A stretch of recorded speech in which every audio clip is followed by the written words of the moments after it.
entrevista conversamos con Jimena Bogavir. Periodista de profesión, comenzó su vida laboral como publicista y ha dedicado su vida a distintas iniciativas sociales.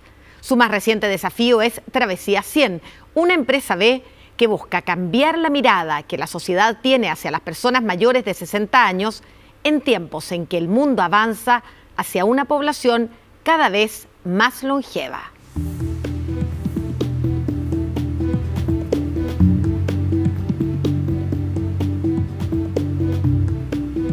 Jimena, bienvenida. Estoy tan contenta de que estés acá. Me siento privilegiada de poder conversar contigo. El privilegio es mío, pues, Maquita.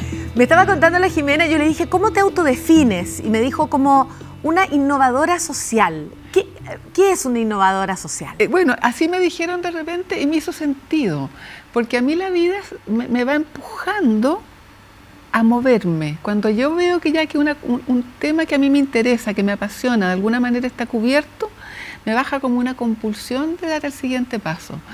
Y esto fue fascinante cuando cumplí los 70 años, porque de ahí dije yo, bueno, ese es mi tema ahora. Me enamoré de no el problema, sino que de cómo una oportunidad que nos regalaba la vida se transformaba culturalmente en un problema. Ese fue mi enamoramiento siguiente, el último, capaz que sea el último de la vida. Bueno, y ese último enamoramiento, tu causa actual, me tiene absolutamente trastornada, creo que es un temazo, pero quiero contar un poco de tu camino para llegar acá, porque la Jimena es periodista de profesión, los primeros años laborales los diste en la publicidad. De ahí fundaste Casa de la Paz, esta fundación que trabaja, como dice su nombre, por la paz y también por el medio ambiente, en años de Guerra Fría, después de dictadura, y llevabas 35 años en esta fundación que era tan tuya, y de repente decides dejarla, dar un paso al costado. ¿Qué pasó ahí? Bueno, un poco lo mismo que te estoy comentando, es decir, yo cumplía 70 años y mis compañeritos decidieron celebrarme. Y me dijeron palabras muy cariñosas, pero algunos deslizaban: tiempo de descansar, Jimé. Y eso a mí me sonó muy raro, porque dije, si ellos me conocen y saben que no estoy ni ahí con descansar, ¿qué pasa aquí? Y claro, lo que entendí es que una persona joven, a los 70 años tú eres pero una eterna, ¿no es cierto? Y además lo tiendes a asociar a los pañales, el corega, la faja, porque eso es lo que hoy día culturalmente se asocia. Entonces yo me di cuenta que tenía que salir de ahí, y este era mi nuevo tema. Y ya Casa de la Paz, lo que te estaba contando, o sea, ya estaba tan cubierto, ya había un tremendo equipo, maravilloso equipo, entonces ya, es mi momento de reinvención, como decimos. Y te reinventaste en una empresa B, que se llama Travesía 100. Qué lindo nombre además, porque es el camino hasta los 100 años, que probablemente es la esperanza de vida que vamos a tener quienes hoy día estamos en actividad plena, como tú, como yo, teniendo un horizonte de vida hasta los 100 años. O sea, yo prefiero imaginarme que voy a vivir hasta los 100 y que de repente la muerte me va a sorprender. No que yo me voy a sentar a los 60 porque alguien me dijo, que como efectivamente me pasó, que me llamó un abogado y me dijo: señora, usted, felicitaciones, está de cumpleaños y le ofrezco tramitarle su jubilación. Yo no me había dado cuenta que era momento de jubilar, así como de embalar estaba en lo mío. Entonces, cuando eso pasa, es el momento de reinventarse, porque tú tienes que tener un proyecto. ¿Cómo vas a vivir 60 años, o 40 años, o 20 años haciendo nada? No tiene sentido, ¿cierto? ¿Por qué crees que es importante seguir trabajando? Te lo pregunto porque hay toda una polémica respecto a, por ejemplo, la edad de jubilación de las mujeres. Y con mucha razón las mujeres aspiramos a, en algún momento, poder dejar quizá la forma o el ritmo que tenemos en el trabajo hasta los 60 años. Pero de ahí en adelante, como dices tú, no puede ser irse a la casa y no hacer nada. Ahora, todo lo anterior, pero además que es totalmente legítimo que alguien que haya tenido un trabajo duro, yo me imagino, por ejemplo, los pobres profesores, que ganas de no ver un cabro chico nunca más, ¿no es cierto? Creo yo, o a mí me pasaría. No, además hay un tema de salud en los profesores, se empiezan a pegar hasta los virus de los niños, o sea, es importante también, en algún momento salir de la sala. Y también hay gente que tiene trabajos muy pesados, la gente de la construcción me dice, es que a mí me duele el cuerpo, pues señorita. o la gente del agro. Por lo tanto, aquí nada es para todos, porque cada uno envejece distinto según su naturaleza, según su trayectoria, según su educación, etc. Ya. Pero a la gran mayoría, cuando tú tienes hoy día 60, la mayoría hemos llegado en buenas condiciones. Y por ejemplo, una mujer que llegó en buenas condiciones a los 90, a los 60, tiene una alta posibilidad de llegar a los 92. Y eso es mucho tiempo. Son más de 30 años. Como promedio. Entonces yo imaginarme que como he sido como intuitivamente cuidadosa, ya, voy a vivir hasta los 100. Y que la muerte me sorprenda. Pero son muchas las razones para tomar esa decisión. Siendo la primera, porque en eso nosotros hicimos un estudio bien profundo, primero de esta generación que llegaba en buenas condiciones y quería seguir contribuyendo. Después, dentro de eso, ¿cuál es el rol del trabajo? Y claramente la primera razón es el tema de los recursos económicos, porque la vida, esta misma vida muy larga, va teniendo cada vez más costos de la medicina. Además, hoy día el 86% de las personas mayores cuidamos a otro o ayudamos a otro. Por lo tanto, una emergencia que estalle en tu contexto, evidentemente te va a significar que tú quieres ayudarlo y te hace polvo todo lo que es los ahorros, si es que los pudiste tener durante la vida. Hay mucha gente que no pudo, justamente por las emergencias, por las situaciones de vida, no pudo ahorrar. Claro, uno es el tema económico, que es importante tener recursos para tener una buena vejez, porque una vejez hoy día pobre, que es la realidad de la gran mayoría de las personas mayores en nuestro país, no es una buena vejez. Claro, y de imaginarse que van a poder acortar esta brecha entre lo que son las pensiones de hoy con lo que uno yo consideraría una vida digna, probablemente va a pasar bastante tiempo, ¿cierto? Pero además hay otras razones. La primera es que yo digo, no me quiero aislarme, porque si yo me aíslo, es la experiencia que yo tengo al ver gente que jubila y se queda ahí, tú empiezas a aprender menos o a no aprender, a no relacionarte, a no salir de casa, pierdes masa muscular, etc. Entonces empieza un proceso de deterioro. Claro. Tampoco quiero sentirme como invisibilizada. Esta sensación de que a nadie le interesa, no quiero ser irrelevante, como dice Harari. Pero finalmente hay otra razón, fundamentalmente en los hombres, en que un 77% dice que una persona que no trabaja es menos valorada por la sociedad. Hay un tema de autoestima y también de dignidad, finalmente. Entonces, la gente hoy día dice, yo no quiero trabajar como antes. Eso es como una línea conductora de todas las personas que yo conozco. Nadie quiere seguir trabajando en el mismo lugar, haciendo lo mismo, donde tuvo a lo mejor 40 años, porque de alguna manera te perdiste en la vida. Entonces hoy día lo que tú quieres es algo que te permita seguir aprendiendo, seguir relacionándote, seguir complementando los ingresos, pero de una manera flexible, que signifique que tú puedes equilibrar con tu vida personal, o a lo mejor yo siempre quise estudiar tal cosa, poder hacerlo, o simplemente sentarme debajo de la bugambilia a contemplar, a leer, a tejer. Claro, no hay un solo camino, quiero decir.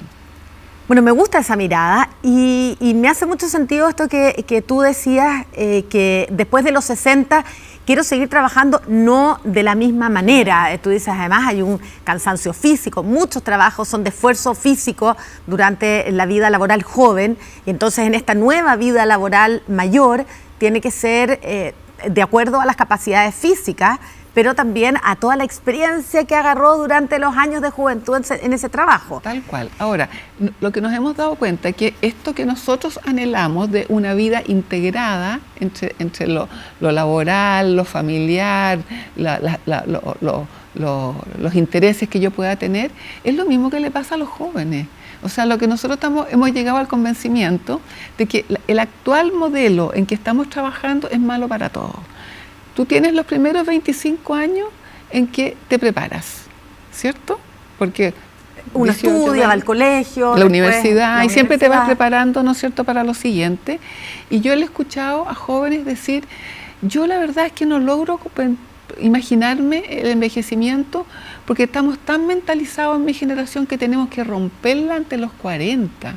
Y yo digo, claro, con razón los jóvenes están tan estresados. Y que además, Jimena, creo que hay como una visión de que desde los 25 hasta los 60 uno tiene que juntar plata, llenar el chanchito, porque de los 60 en adelante ya te llega una jubilación mísera para la gran mayoría y hay que seguir viviendo, quién sabe hasta cuándo, probablemente hasta los 100. Pero te tengo noticias, que hoy día está empezando a los 50, porque después de los primeros 25 vienen los siguientes 25 años, hasta entre los 25 y los 50, en que la persona está cuidando a los hijos, está cuidando a los padres, pero además dicen, yo tengo que rentabilizar mi profesión en este minuto, porque a partir de los 45... esto empieza a decaer. A decaer. O sea, las carreras cada vez más cortas, como los deportistas. Y hoy día, cuando tú analizas los sueldos, los ingresos de las personas, a partir de los 45, efectivamente empiezan a bajar. ¿No es cierto? A menos que tú estés generando un emprendimiento, una cosa que no tenga que ver con la edad. Pero si tú llegas a perder el trabajo y te contratan, lo más probable es que te van a contratar por menos. Si es que te contratan. Si es que te contratan, porque Jimena, hoy día... ¿cómo se cambia eso? Porque ustedes en Travesía 100 están intentando cambiar la mirada respecto a... Ampliar la mirada. Ampliar la mirada. Claro, porque no es que uno diga esto no existe, ¿no es cierto? Que hay gente que quiere descansar a los 60, toda la razón. Sino que ampliar la mirada de que hay distintos caminos. Ahora, nosotros estamos convencidos también que si hay algo que te hace bien en tu vida, como hablábamos, es el estar contribuyendo. Y esa contribución puede ser en el trabajo, porque así yo puedo ayudar económicamente a otros, puede ser ayudando en el medio ambiente, porque sabemos que la cosa climática está complicada, o a niños que están con problemas, es decir, la sensación de que yo me levanto en la mañana sintiendo que ese día que tengo delante tiene significado y no es un día más igual a todos los anteriores. Sabemos, porque ustedes lo han medido, que de este lado, de las personas mayores, hay interés, hay ganas, quieren tener una vida más activa, pero del otro lado, que son los que tienen que recibir toda esta sabiduría, estas ganas, tiene que haber receptividad, tiene que abrirse las puertas. ¿Cómo se motiva, se incentiva a que las empresas u otro tipo de organizaciones realmente miren con interés y no como caridad, sino que entendiendo que ganan al incorporar a su espacio laboral a personas mayores? Porque también incluye esto al voluntariado. Si llega una persona mayor diciendo yo quiero ayudar, probablemente a lo mejor van a pensar que es cacho, o sea, en otras palabras, ahí es donde hay que ampliar la mirada de la sociedad entera. Entonces, con las empresas, ¿qué es lo que nosotros les estamos como compartiendo? Y lo estamos haciendo con mucho afecto y mucho respeto, es que es buen negocio trabajar con personas mayores, en parte porque reducimos costos de reclutamiento, porque una persona joven dura hoy día en el trabajo 1.2 años, una persona mayor dura 5 años. 2, aportamos lo que llamamos las habilidades socioemocionales o las habilidades blandas, que a mí no me gusta ese nombre, pero generamos un aporte al clima laboral. 3, les permite a las compañías poder entender cómo es este nuevo segmento, esta nueva generación de gente que llega a esta edad en buenas condiciones y con ganas de aportar. Porque si tú piensas, tú pasas de ser una persona como tú, pasas a ser una anciana para todo lo que sea efecto de publicidad, de comunicación. El mismo Consejo Nacional de Televisión sacó un estudio hace poco que solo el 7% de las imágenes son de personas mayores y siempre son desde una posición de vulnerabilidad, no protagonismo, no haciendo cosas interesantes, y si les piden su opinión siempre sobre temas que tienen que ver con el envejecimiento, las pensiones, las enfermedades, las baldosas que están rotas en la calle. Nunca es yo como tecnóloga médica, yo como piloto de avión, yo como botánica. Y eso implica, Jimena, un cambio cultural. Claro. Y mientras tú hablabas, estaba pensando en que el cambio cultural tiene que venir de las nuevas generaciones, que son las que van a tener el poder de contratarnos, mirarnos, cuando estemos ya pasados los 60. Hoy día, 1 de cada 5 personas son mayores en la sociedad. En el 2050, 1 de cada 3, un tercio de la población, vamos a ser personas mayores de 60 años. ¿Cómo se hace el cambio cultural? Quizá desde dentro de la familia. ¿Qué conceptos o formas de actuar tú crees que tienen que ser erradicados? Me encanta que tú menciones la familia, porque la familia tiende a sobreproteger creyendo que eso es amoroso, que es buena onda, y no es. Y es el testimonio que yo tengo de las 4.500 personas que se han acercado a Travesía 100 diciendo, esto me interpreta, esto yo ¿Qué hacemos mal? Lo primero es mirar, infantilizar a las personas mayores. Cuando hoy día, o sea, ayer las autoridades hablaban de hay que cuidar a nuestros abuelitos, bueno, evidentemente se está reduciendo a uno de los tantos roles, abuelito, pero además abuelito del mundo, abuelito de todo el mundo. ¿Por qué abuelito? Cuando las personas van a comprar a la tienda le dicen, hola abuelita, pase abuelita, siéntese abuelita. O si tú vas a comprar alguna prenda de interior, te llevan inmediatamente a la sección de las fajas. Claro, o sea, en otras palabras, hay una mirada sobre las personas mayores, como que además te toman del brazo, no se vaya a caer, que parece cariñoso, pero en verdad no es. Tú hablas de infantilizar. Infantilizar e invisibilizar. Ya, y respecto a los cambios culturales, ¿qué conceptos crees que hay que empezar a cambiar? Ya, uno es tratar a la gente de abuelito. Claro. Me parece, es como cuando a uno le tratan de mamita en el sistema de salud. Tampoco es muy agradable. Me parece bien empezar a dejar de lado el abuelito. Tú dijiste una palabra y me acordé que una vez mi abuelo me llamó por teléfono, indignado, cuando vivía aún, porque en las noticias habían dicho un anciano de 70 años. Claro. Y él tenía 70 y encontraba que era indignante que una periodista que probablemente era muy joven haya dicho en una nota un anciano de 70 años. La palabra anciano te deja inutilizado al tiro. Bueno, todos los medios de comunicación están en deuda en este tema y por eso hicimos una alianza con una institución que se llama el CONAR, me imagino que tú la conoces, el Consejo de Autorregulación Publicitaria, donde están todas las industrias de la comunicación. Entonces dijimos, ya, esto del edadismo nos hace mucho daño a todos, por lo tanto vamos a cambiar y les hicimos una guía. El edadismo. El edadismo, claro. ¿Qué es el edadismo? Es lo mismo que machismo es a las mujeres, el edadismo es a las personas mayores. Es decir, yo te califico por la edad. Por ejemplo, lo que mencionábamos hace poquito, cuando tú postulas a un cargo, los headhunters dicen, es poco probable que yo abra un currículum con más de 50 años. Poco probable. Ni siquiera ingresar en tu base de datos. Pero ni siquiera, porque sé que si lo pongo en la terna y esta persona llega a ser el mejor candidato, quien toma la decisión tiene 36 años y no lo va a dejar. ¿Es una discriminación? Pero total, además que tiene que ver con el número que tiene el carnet de identidad. Porque si tienes menos de 10 millones, quedaste fuera del empleo. Y eso, efectivamente, las personas de recursos humanos que nosotros hemos entrevistado o los headhunters dicen lo mismo. Tendría que cambiar, mira, lo acabas de decir, pero ¿tendría que cambiar el sistema de número de carnet de identidad también? Porque a uno la miran por el número y ya uno hay alguien al lado y dice, ¿cuál es su carnet? Uno dice el número y ya me va a adivinar la edad. Yo tengo 5 millones, imagínate, porque voy a cumplir 77 años. Claro, y mis hijas tienen 23 millones. Yo digo el mío 12 y digo, uy, soy una anciana. Tal cual. Bueno, entonces lo que quiero decir es que esas son las cosas que hay que erradicar. No sé si hay que cambiar el número de carnet de identidad o la manera de mirarlo, ¿cierto? Porque el otro sería medio engorroso. Pero bueno, lo que quiero decir es que el ampliar la mirada nos va a permitir construir una sociedad en la cual cada uno está aportando algo diferente. No es competencia, no es o los jóvenes o los mayores. Y eso es muy importante, porque qué duda cabe que los mayores tenemos más dificultad, más barreras con la tecnología y por lo tanto, si queremos seguir vigente, ese es un escollo que hay que resolver. Pero por otro lado, cuando se trata de que hay un conflicto, las personas mayores tenemos mucho más lo que se llama experiencia. Para no hablar de sabiduría, porque no todos los mayores somos sabios, pero sí experiencia para poder resolverlo. Y saber que las crisis pasan y que después de las crisis nos levantamos de esta manera.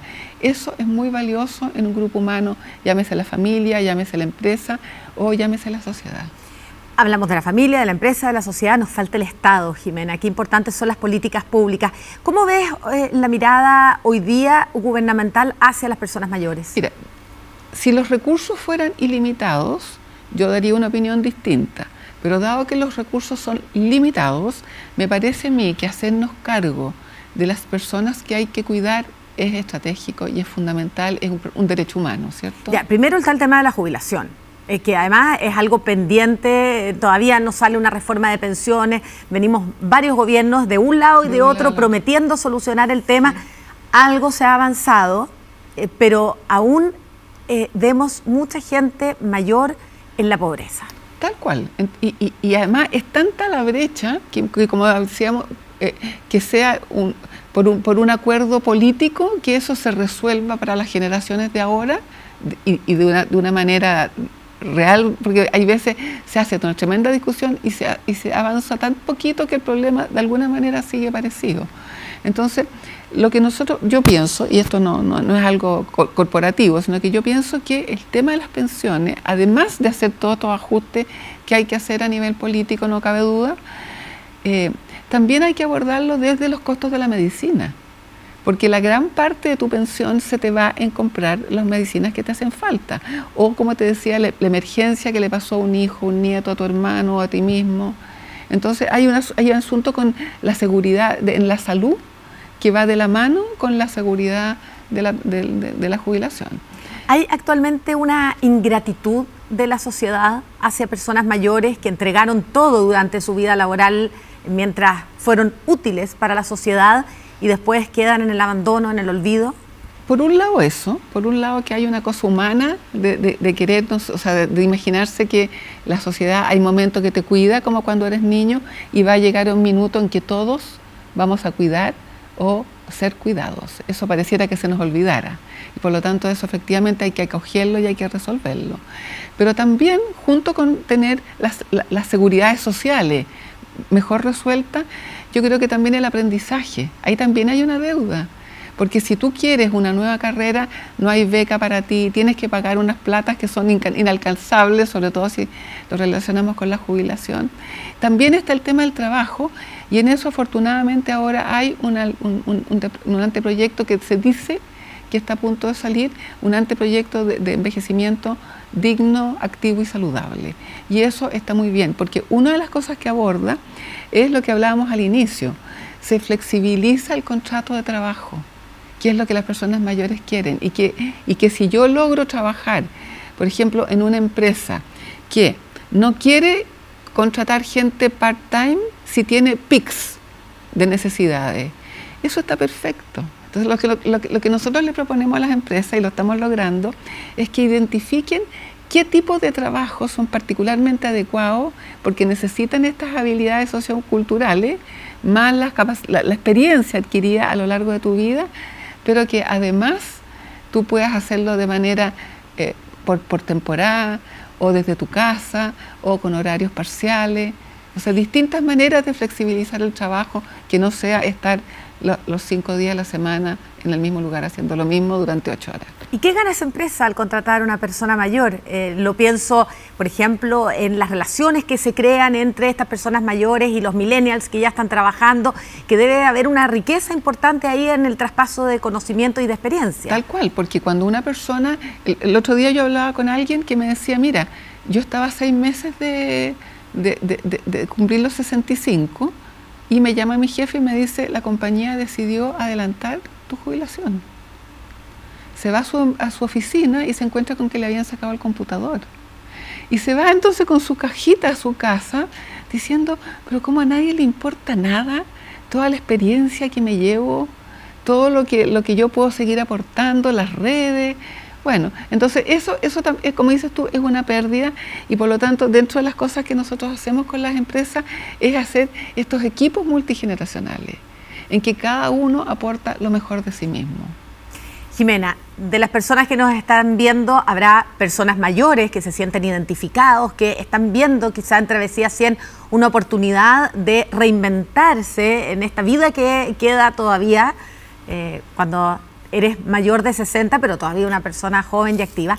Pero a lo mejor también hay empresas. En Travesía 100 a quienes reúnes, a quienes acogen y cómo, para que terminemos esta entrevista haciendo ese llamado. Bueno, a mí me gustaría incluir en lo que tú dices a los jóvenes, porque como ellos van a llegar algún día a ser mayor, si que son afortunados, también tienen que cuidarse. O sea, no cuidarse durante la vida hoy día no es un asunto personal, es un asunto de responsabilidad social con la sociedad, porque si no van a ir a engrosar el grupo que hay que cuidar.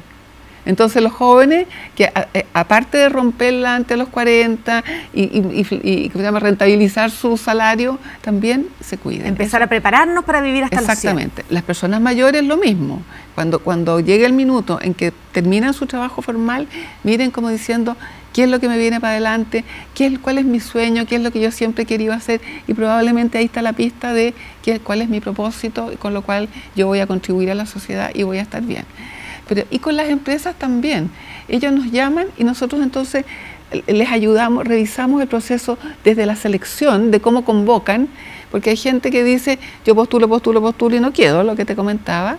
Después, cómo hacer los equipos intergeneracionales para que puedan contribuirse unos con otros. Y después, cómo preparar los retiros, ya sea flexibilizando la jornada o preparándose para dar un vuelco en tu vida. Nos vamos con tarea, empezar a prepararnos para vivir bien hasta los 100 años, ojalá, pero bien llevados. Porque una cosita que se me quedó en el tintero de mi cabeza. Nosotros no hablamos de envejecimiento, porque envejecimiento es lo que yo pierdo. Hablamos de longevidad, aquello que yo gano. ¿Cómo no va a ser un tremendo regalo de la vida que yo tenga 40 años por delante y los pueda vivir con la experiencia que he adquirido hasta ahora? Jimena, muchas gracias por haber conversado en la entrevista.